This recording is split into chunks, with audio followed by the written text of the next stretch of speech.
Pupco Studios in Oklahoma City. You're watching the Press Row. I'm Jenny Carlson here with Mike Sherman in for a vacationing Barry Trammell, and it's time for our We Pick 'em. We don't have any games, but we've got a lot of questions as practice gets started at both Oklahoma and Oklahoma State. So let's get right to it, Mike. First of all, starting quarterback at Oklahoma State. Is this the worst kept secret maybe out there? It is. If this was he pick 'em instead of we pick 'em, I would say Gundy would pick Gundy. I really think that's who Mike Gundy is looking for. He's looking for that guy that Pat Jones used to call, has a little spark of magic on him. Gundy's looking to see if Clint Shelf is that guy. I think he does think he is. I think he wants to extend the competition as long as he can. I actually think Mike Gundy's looking for Mike Gundy, and he's going to have to settle for Clint Shelf. Well, I do think it's Clint Shelf at Oklahoma State as well. I think he'll be the guy that starts, and unless injury and poor play knocks him out of there, I think he'll be the guy. But I do think we're going to get to see a lot of J.W. Walsh. You know, they ran some specialty packages with Walsh last year, and I don't see any reason why they wouldn't do that again. It seems like he's the more mobile of those two guys, and Mike Yurcich likes the mobile quarterback. So we'll see J.W. Walsh, but I think Clint Shelf is your starting quarterback in Stillwater. What about at OU, Mike? Starting quarterback for OU, is this also a worst kept secret? Worst kept secret. Okay. It's Blake Bell, and with today's development, of course, Kendall Thompson, fractured foot. He's out of the running for the opener. I can't see Bob switching gears at mid-season, although he's done it before, but never really as a result of anything but an injury. I don't think Kendall Thompson's the guy, so I don't think he's going to, one of those deals where you don't want to lose your job because of an injury. Mm-hmm. I think it's been Blake Bell all along, and Bob is playing coy. Yeah, I do too. I think he wanted to see this competition go and see what happened with these younger guys, see how they develop. And again, I think this is a case where we could see some specialty packages. Obviously, Oklahoma did it a year ago with the Belldozer, did not shy away from pulling out a guy that statistically was among the best quarterbacks ever at Oklahoma to put in Blake Bell in that specialty package. So I could see them definitely doing that with Trevor Knight or Kendall Thompson if he recovers and comes back at top speed. But Blake Bell's your guy in Norman. I don't think there's any doubt about who's going to be the starting quarterback at OU. And frankly, I think he's got a chance to be really good. I think he throws it maybe better than we suspect. If you watch some of his high school film, I think he's got an arm, and clearly we know what he can do with his feet. So I think Blake Bell's your guy at OU. All right, what about biggest question mark, Mike, for Oklahoma State? Well, I'm going with defensive back, and I think there was a reason why OSU was playing soft on the corners last year, and you can't blame it all on your former defensive coordinator.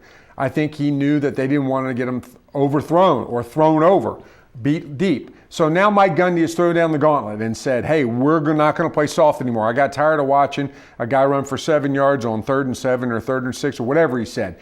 The corners are not going to play soft. The pressure's on them. Can they improve to the point where they can play tight like they did 2 years ago? We'll see. Yeah, I think there is a lot of questions about the defensive backs, but I'm going with defensive end. I think that's the position just from a standpoint of experience, that they don't have a lot of experience out, and obviously the way that the offenses are in the Big 12, you got to be able to rotate. And Oklahoma State, that's where they had some of their biggest problems a year ago, was not really trusting their depth. They seemed to have depth, but at least early on, they didn't really trust it, so they weren't getting those guys out, they weren't rotating.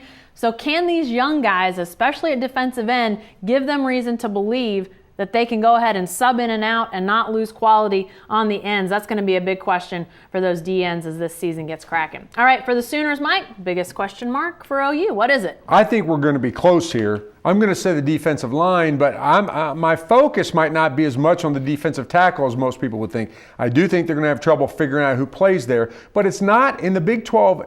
It's not a game where people run up the middle a ton. You don't get a ton of pressure up the middle. You basically need better defensive end play. That's been a strength for the Sooners for a long time. I don't know this year. I think that's a question who they're going to get on defensive end. Rushing the quarterback is probably not as big a deal because in the spread, you get rid of the ball. But getting some pressure on the edge, being able to make some plays on the edge, let's see what those defensive ends can do. I'm just lumping the whole defensive front seven together, or defensive front, how many ever they run out there after last year not playing any linebackers. I'm not sure what the number is this year, but 6 or 7 or how many ever they've got out there when you're talking about the defensive line and the linebackers. To me, that's the biggest question mark. Obviously, you can say the entire defense and how they come together. There's clearly inexperience in the defensive backfield with Aaron Colvin back there. Who else is going to step up and make plays?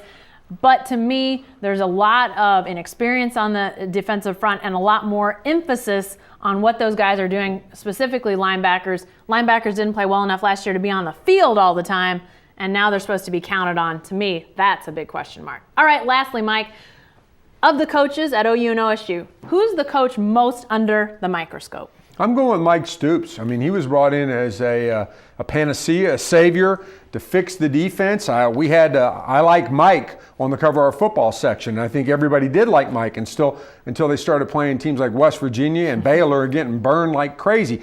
What happened? I guess it wasn't Brent Venable's fault, or at least all of it. So now Mike Stoops has the mandate. He's got to produce. He's got to get the Sooners back to playing the kind of defense they did the first time he was here.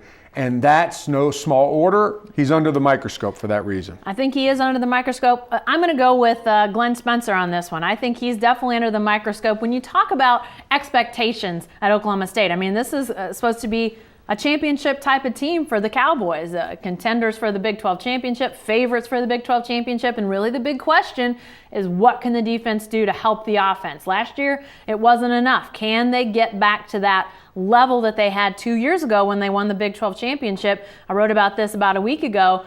They were the big difference. What they did in the red zone, what they did in terms of turnovers, causing turnovers, was a huge difference, made the difference in that championship season. Can they get there?